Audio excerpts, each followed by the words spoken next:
Welcome to Inside Verizon LinkedIn Live. This is the third in our series of tips and advice for career development. We've been away for a bit, but if you remember, Diana did some, and we'll be back doing more of these in the coming weeks. During the second half of this episode, we'll have a Q&A, so feel free to ask any questions you want in the chat, make comments, as long as it's not anything personal about me, like why my shirt's untucked. Besides that, we're good. Today's subject we're talking about is storytelling, specifically how to tell your own story. And before I ask you, what's your story? Here's mine. My name is Pete Cassell. I work on the Verizon Comms team, and I have the privilege to tell the story of our brand, our incredible V team, and the amazing work we do to move the world forward. I spend most of my days on the other side of the camera because, well, that's where the real magic happens, and it's also where I'm a lot more comfortable. I like to describe myself as a proud procrastinator who embraces technology but still has a desk full of sticky notes. And when it comes to delivering a message, I like to keep it simple, authentic, and snackable because if you think about it, authenticity is pretty cool and everyone loves snacks. So that's basically my elevator pitch. It's short and sweet. And from there, I can go a lot of different places with the story, depending on my audience. I can go deeper into my work and talk about the years I spent doing political ads, or how I got my start creating Yankeeography, or talk about the current work I do at Verizon, including Up to Speed. I could also change direction and tell you about where I'm from and how a guy from the heart of central New York ended up living in North Jersey. I can tell you stories of my family and kids, maybe some obstacles I faced or how I overcame them or how they shaped my future or changed my life. The beauty about telling your story is you're the author, the writer, the creator, the narrator, the director, the artist, and you have complete control over it. Telling your story is critical to your success. Whether you're writing a book, a screenplay, running for office, pitching an idea, delivering information, or trying to build a brand or your own personal brand, stories play a critical role. The fact is, we're kind of hardwired for stories from a young age. A lot of people can probably remember the story of the Big Bad Wolf, or one of many fairy tales they heard as a kid. You probably even remember the lessons it taught you.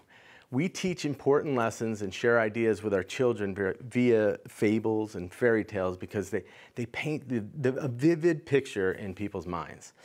Because stories, when told right, they lead to a better understanding, trust, comprehension, acceptance, and more. There's an old saying that facts tell and stories sell. Well, whatever it is you're introducing or presenting, don't just spew the facts or show the numbers. Try turning it into a story that people will never forget. The same goes for introducing yourself.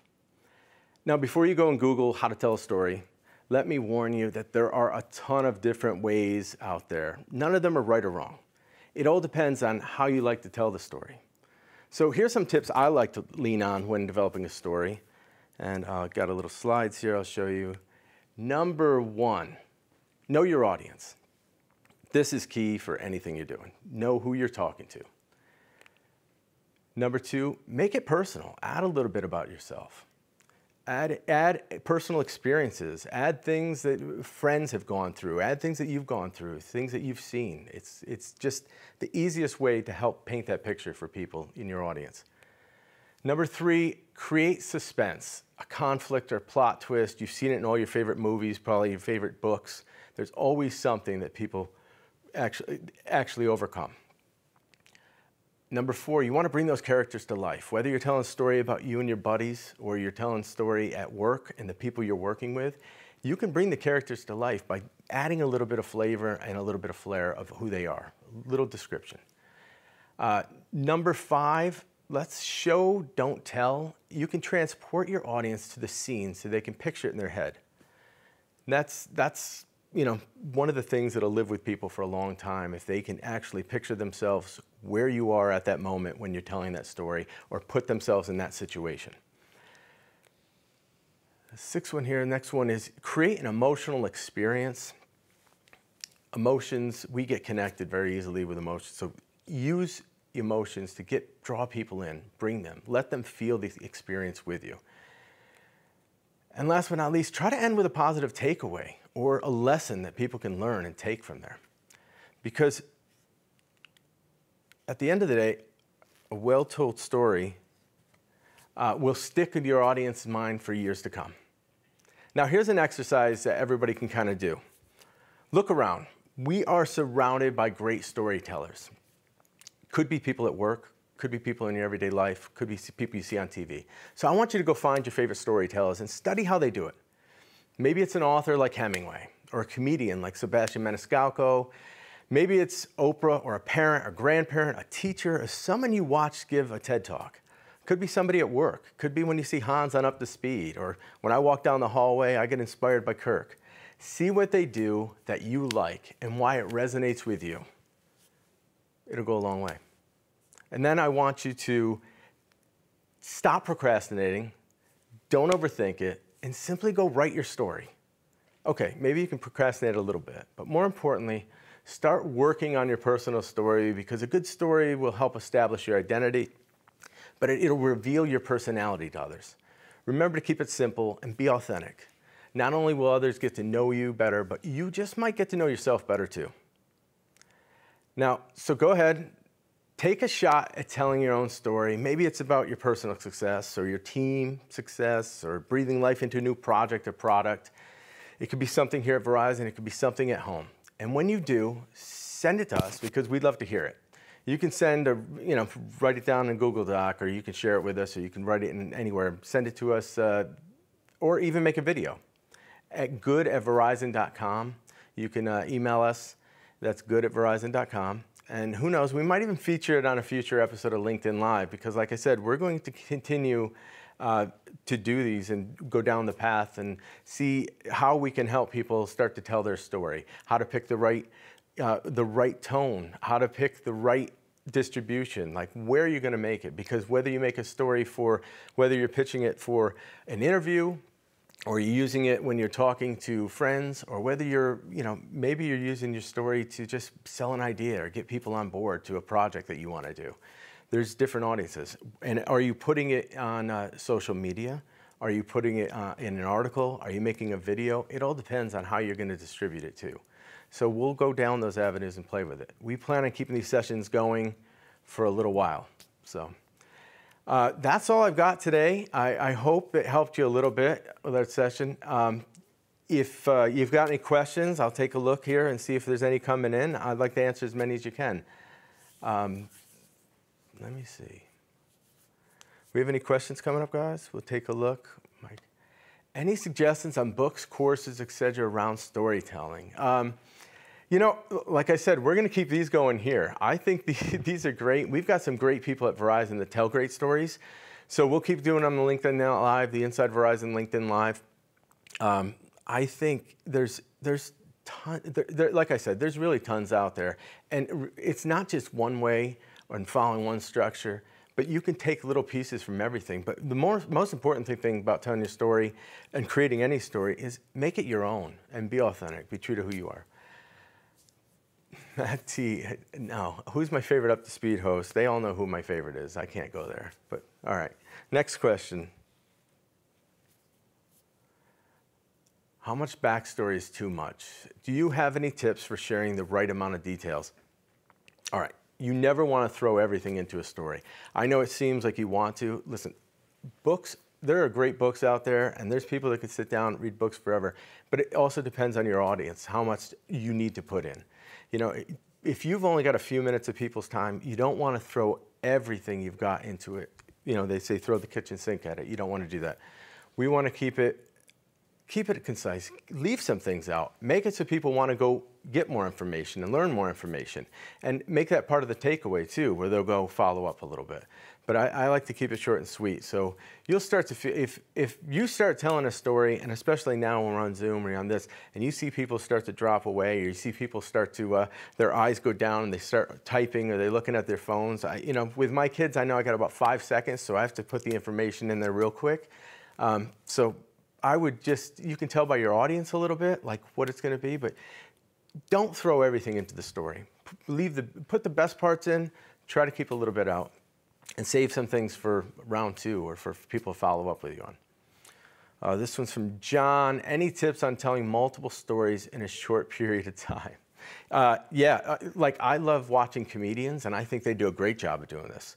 The news has done this for a long time. So you can keep it quick. The idea is to keep it concise, get to the point, and move on. And that's how you can put a bunch of things into it. If you're putting a bunch of stories into one thing. So you want to try to keep it quick, you want to move on, and have a cool little transition. That's it. Elevator pitch tips. That's what I gave, the elevator pitch tips. Just be authentic, be real, keep it simple, and then you can always add, you can always change. Most importantly, know your audience. Who are you speaking to? If you're sitting down for a job interview, of course it's going to be different than if you're going out to lunch with a couple of people and meeting them. If you're trying to pitch an idea for people that you want investors, people to jump on board and get on board, that's a different audience than if you're talking to your kid's sports team and you want to introduce yourself. So know your audience there. Another one, using humor at work seems trickier than ever in terms of potentially offending someone. Any tips? I'm probably the wrong person to ask for this because I use humor maybe a little too much. Humor is great, but again, sometimes you just got to know your audience. And you do have to be careful. Times have changed. I hear comedians all the time. They're like, what's happened recently? It's hard for them to be funny. It's hard for them to know what's going to be accepted. So you just have to be careful. But then again, stay authentic and true to yourself as well. How long is too long? Well, it depends, again, on the audience. I think you'll get a sense of how long is too long. When we do stuff here at Verizon, we have Up to Speed. Sometimes we go on and it's a 20-minute or 30-minute episode, and I'm thinking, man, that's long for me. But there's a lot of good information in that 20, 30 minutes, and if people stick around and watch it and they need that information, then that's not too long. But if you take 45 minutes and you keep taking 45 minutes to give 10 minutes worth of information, you're going to lose your audience. And then you're going to find out you've only got 5 minutes to give them that 10 minutes worth of information, and that's going to be harder than ever. So just know your audience, but make sure the information you give them is worth their time. Dave B. asks, what have been some of the most powerful stories on Up to Speed and why? Powerful stories, I guess, on Up to Speed. We've told a lot of them over the years, just in the studio and stuff. Some of my favorites they're always about the V team. We've got some incredible people that we work with, and we're able to tell some great stories about, fathers of five like Slim who've done it alone, and they've done a great job, and they're raising a big family on their own, and yet they're dedicated to our company and what we're doing here. And we love to hear, their trials, their triumphs, and what they're going through, and that's always a personal stories that I love to tell. I love to hear the stories about what people are doing outside of work. Because it really shows our whole V team and what we've got going on. And we've got some tremendous people around here that we work with. And when you get to know them a little bit personal, it kind of feels more like that family, and that V team becomes more of a family. So I love to hear those stories and tell those stories. I love to hear about the successes too, the big wins. Like when we go check into the store and they're like, wow, I had a guy come in, I was talking to him about this phone, and then I realized, like, he can have this service, and we could do this, and we can give him that phone. And it's cool because you're making a difference in somebody's life. You're giving them a connection that they need and they want and they're looking for. So those are always my favorites to share. I think that's about it. So Dave, what brands besides our own do you think do a great job of storytelling? Besides, Verizon has been doing a great job telling our brand story, and we're going to continue getting better at it. Now that we've got a clear direction, and we've got a great strategy, so we are telling a clear story, and it's really starting to resonate. So I love what we're doing. But when you think of brands that are doing it well, you think of Tom's. They do that simplicity of, you buy our product for something good. We donate shoes to people. It's just, they keep it simple, and that's great. I love Nike. Nike does a great job of making you want to get off the couch and work out. Just do it. And they've done that for years, and they've stuck to that strategy. So Nike does a great job with it. There's a bunch, but those are two that come top of my head right now. What is a story that stuck with you? What is a story that stuck with you? Well, I guess, like, there's tons of stories that have stuck with you. And like, when I talk about comedians, Sebastian Maniscalco brings me back when he's telling stories of his family. It's like, oh my God, it brings you back to like growing up in your grandparents' house and things that they do the same exact thing. Somebody rings the doorbell and everybody, come in, here's the Entenmann's on the table. Like, those stories stick with you because they resonate with who you are. So the stories from comedians, and that's going back to the Richard Pryors and you know, I used to love, you know, all the old school comedians too, and you know, the Eddie Murphys, like that stuff resonated, and it was funny because you saw that. You saw the kid dropping the ice cream on the street and crying. So those stories I really like. That's just comedians. You know, I like Hemingway because he paints a great picture. And even if the book seems to go on a little bit and gone a little bit, every scene you feel like you're a part of it. You're on the boat with him and you're fishing, and it's incredible.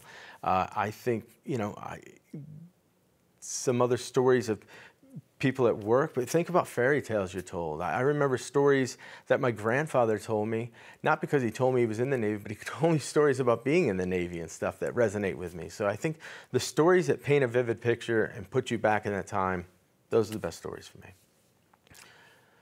What's the secret to keeping things short and snackable? The secret to that is, I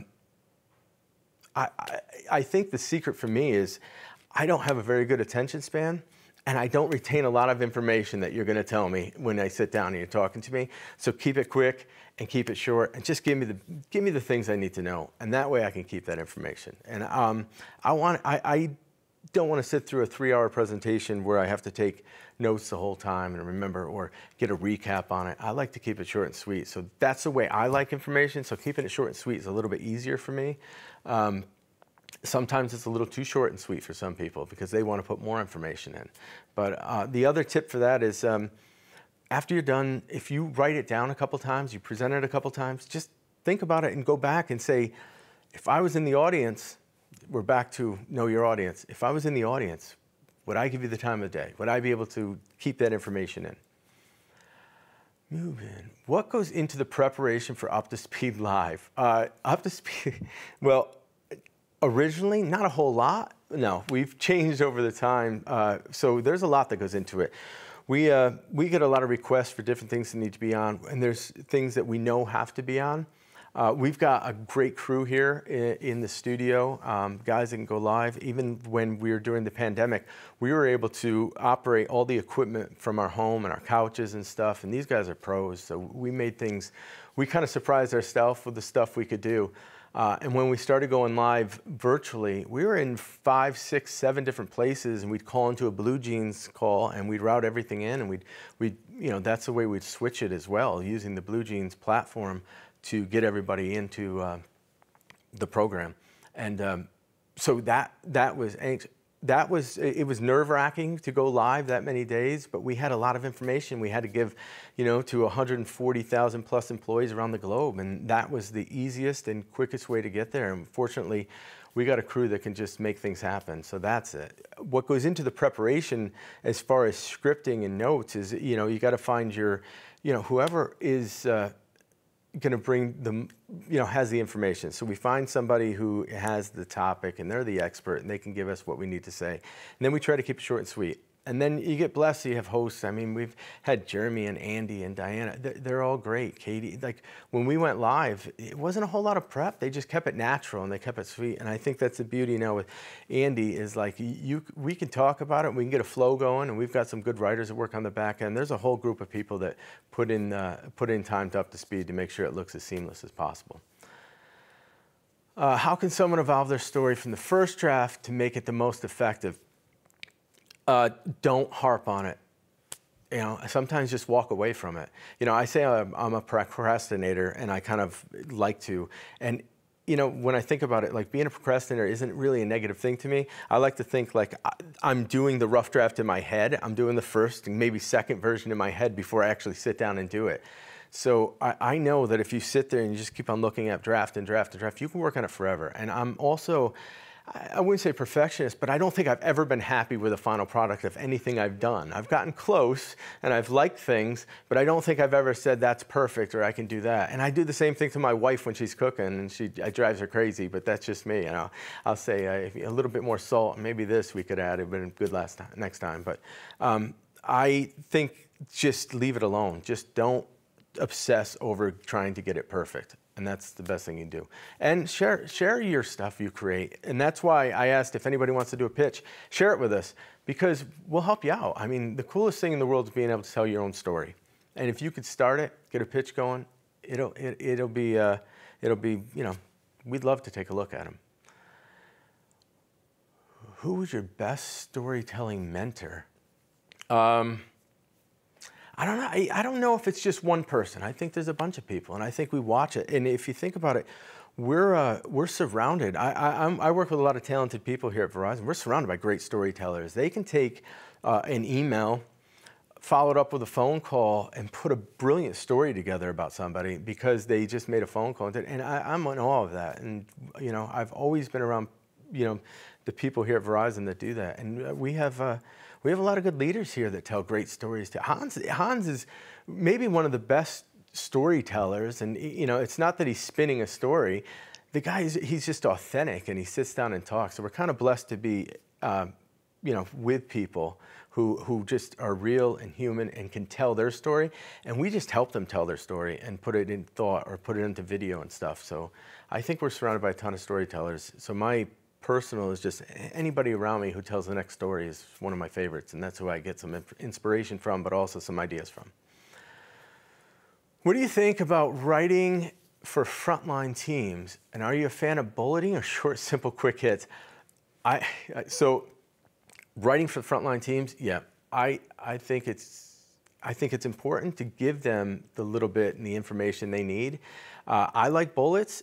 I also like little snippets. So it depends on, again, your audience and what you're doing. Some things, it's a lot, but the key there is just to minimize it as much as you can. Keep it as simple as much as you can. But our frontline people, they're in the stores, they're going to homes, they're talking to the customers. It's important they have the information, and they need those little bullets, those little snippets. They need to just be able to be like, I get it.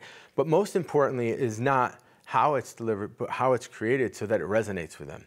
You know, you don't want somebody to give information they're not comfortable with. You don't want them to have information and be like, I don't know why somebody needs that, or I'd want to say that to somebody.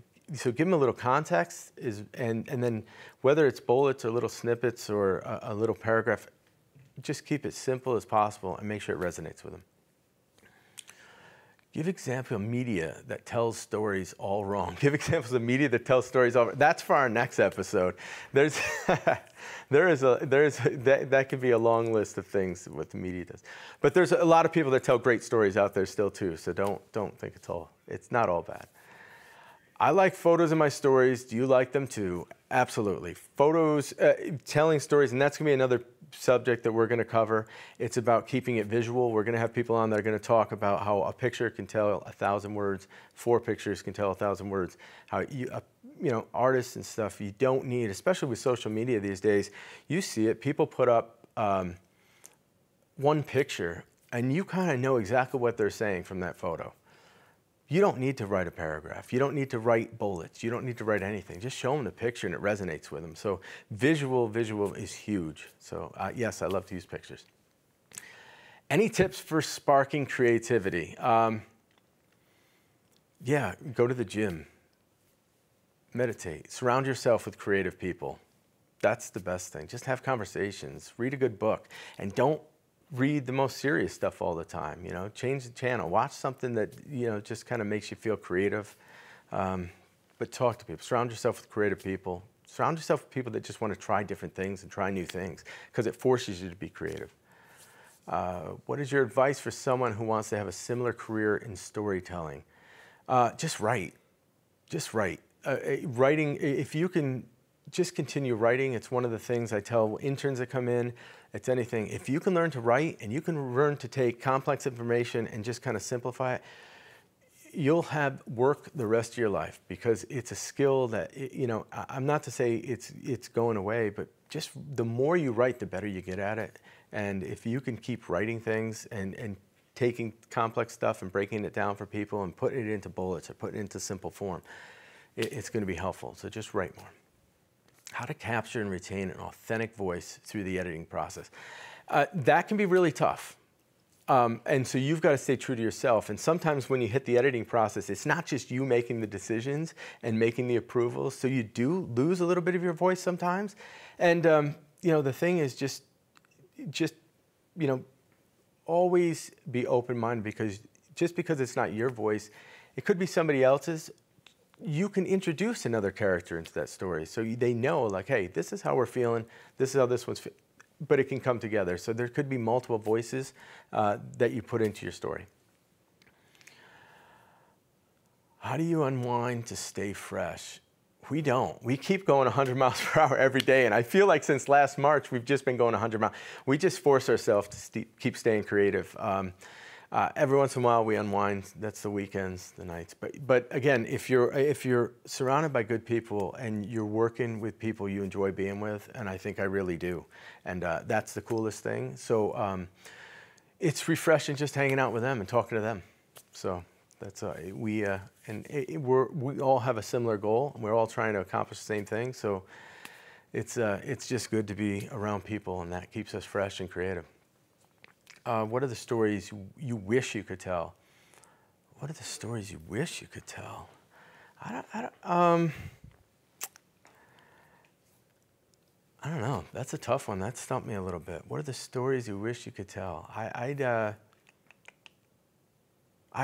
I said, I think telling the stories of the VT and the people here, I'd like to tell more stories of, you know, the people outside of work. And we did a series like that one time, because it's nice to bring what you do outside into the workplace. And so I like to hear stories of people and what they're doing, whether they're volunteering, and we do a lot of great volunteering here, so we talk about that around Verizon. But I think it's the stories of, you know, so-and-so's a baseball coach, and so-and-so volunteers here, or somebody, you know, they're a marathon runners, and we've got people, and we've got so many incredible people in bike ride. We've got mountain climbers, and it's amazing. And honestly, when you bring in those stories, it's like you're amazed at how many mountain climbers we have at this business and runners. So there's a lot of things. And we have chefs that work here and people that do incredible things and have little side gigs. And I like to tell those stories.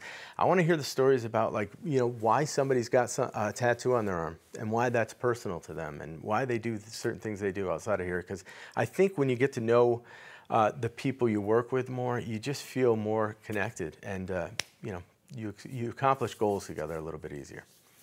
From Amy T, what are some of the best ways you find to get an employee to open up about their story? That's the hardest part, but if you start telling more stories around them, people feel more comfortable telling their story. But you don't want to force anybody to tell their story, because there's people that are introverted, there's people that are you know, just not comfortable telling their story for whatever reason. Maybe it's something they think they should be ashamed of. Maybe it's something they just have never told anybody, or maybe they're just shy. Whatever it is, like the more stories you tell around them, the more comfortable you make them feel, they'll open up, they'll tell their stories, they'll start to tell their stories. And sometimes it's just ask them, what's your story? I think that's, that might be about it. We don't have much time. That's it. So please do us a favor, keep us, you know, up to date. Let us know if you've got stories you want to share with us, and we would love to have them. Send them to the good@verizon.com mailbox. Hopefully we'll tell them on here. If you've got your pitch and you want to share your elevator pitch with us for your personal story, we'd love to take a look at them. We'd love to share those. We'd also love to see some more stories you got about the great people that work here. So share those too at good@verizon.com, and we'll love to tell those stories. That's it, and stay tuned for the next one. I'd like to say until next time you're up to speed. They never let me say that. I'm not going to say it now here either. But thank you all, and we'll talk to you soon. Take care.